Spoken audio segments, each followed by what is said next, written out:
All right, guys, Copper Cutlass. My wife isn't too happy about recording this video, but she's a trooper.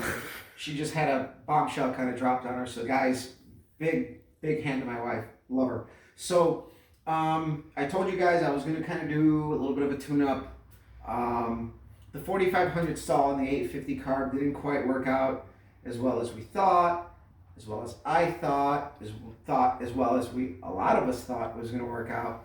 It pretty much was the same. So I think there's little things, right? So I got new spark plugs. My old ones, my idle's kind of fat, so that's what they look like after idle for quite a while and revving it up. They're not real suddy. You could still see the porcelain, but they do clear up after drive time because I have literally shut this thing down and pulled over on the side of the road, and they're good. So idle's kind of fat, but these have been in there for 2 years. So I got new NGKs, the XR5s, same ones I got in there. They're not too cold, not too hot. They're right in the middle. I got brand new Taylor Thunderbolt wires. That's all I did so far. I have a new cap, new rotor, new coil from Davis Unified Ignition, DUI. I got a module. I got the electric fuel pump because even with my old gauge, my fuel pressure always kind of hung around 4, which according to Rob MC for the pump that I'm running, it should be above 4. And this pump has always been on the lower side of the pressure deal. So we're just going to go ahead, put a Holley blue pump on there to also upgrade our fuel system, and I have the proper filters to run them at. And if you follow the Holley instructions, they want a 100 micron filter before the pump and a 40 micron filter before the carburetor. So we got all that. I got braided AN fittings, lines, well, I should say lines and fittings and all that good stuff. I got a brand new module for the distributor. This thing actually fires up good. I'm actually going to look at the battery right now because I did this earlier in the week, and this is a true cold test. So I'm literally hooking up the battery right now. Oh, my box decided to do weird things on its own. So again, big thank you to my wife for putting up with my insanity. That's why they send the wine voucher. Yeah, that's why they send the wine vouchers.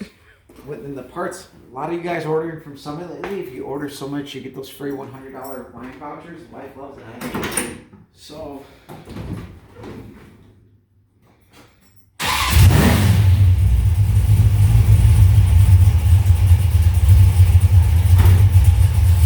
that is completely cold. It is idling on its own without a choke.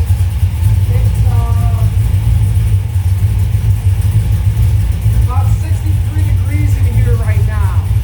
So this is with no choke. This is actually really, really good. I've never had to fire up this easy before. So, real nice. So clearly the plugs and the wires made a big difference in the idle quality. We will see if that, extends into something power down the track. Maybe that's where we lost that. I think on average we lost about a mile an hour and a half, and the 60-foot dropped about a tenth, which is considerable because a tenth in the 60-foot is a lot more on the big end. But I also think I need to do a little bit of dialing in. So let me explain. This suspension has settled in quite a bit from the time I originally did it. And when I first did it, I had 5.5 inches of extension on my suspension. So right now I know I'm exceeding that. So I'm gonna put limiters on the control arms, just some bolts with 2 nuts just to stop the control arms where I need them. And I'm actually gonna try the radials as well. The car always trapped 2 miles an hour faster with the radials, even when I had suspension problems early on. So we're gonna go back to the radials next time we go to the track. And again, I'm just trying things. I am proud we have our first troll on our page, and the guy absolutely hates everything we do, but somehow he keeps commenting, and he gives praise in the wrong place because ultimately Yeah. So either way, it's quite funny. But again, the concept of what I do is I don't care if somebody has gone faster with a small block Olds. I'm doing it my way. For me, it's very important to figure out what works. Why? Because guess what? If the machine shop, if the transmission builder, if the chassis builder does it for you, you didn't learn anything. And if they tell you what to do, you didn't learn anything. For me, that valuable trial and error is valuable, valuable, valuable information that gets harnessed. So for me, guys, it's all about learning what works. And again, I've pretty much ran the same setup for the last 2 years without any major changes or tune-up for that matter. I've done oil changes, that's about it. We tried the converter, that didn't quite work out. And we're gonna see what the electric fuel pump and these little things do. Stay tuned. Tomorrow, I'm making the drive out to JJ's. We're gonna get going on Enron 64. We should have something for you guys. We did go live on Facebook last week, and that was kind of a shit show, or 2 weeks ago, but that was kind of a shit show. Man, big props to the guys who do the live feeds, because it was hard, and we had every step along the way that we can trip over, we tripped over. And it was unsuccessful. We got the car to run eventually, but not with what we needed. So in the time that has been since that, and what we're doing tomorrow is I've got the carburetor squared away. JJ's got the ignition squared away, and he did get it squared away with a loaner carburetor.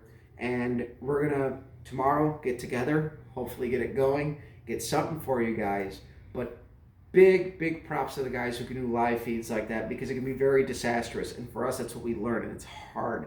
So again, both JJ and I have been working together on this stuff on Project Enron 64, and we're going to see where it goes from this weekend.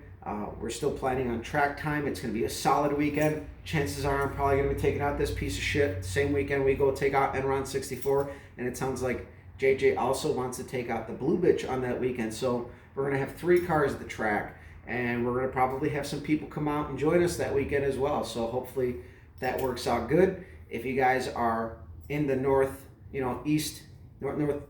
Indiana, northeast Illinois area, you guys want to meet up with us, PM us, get together with us.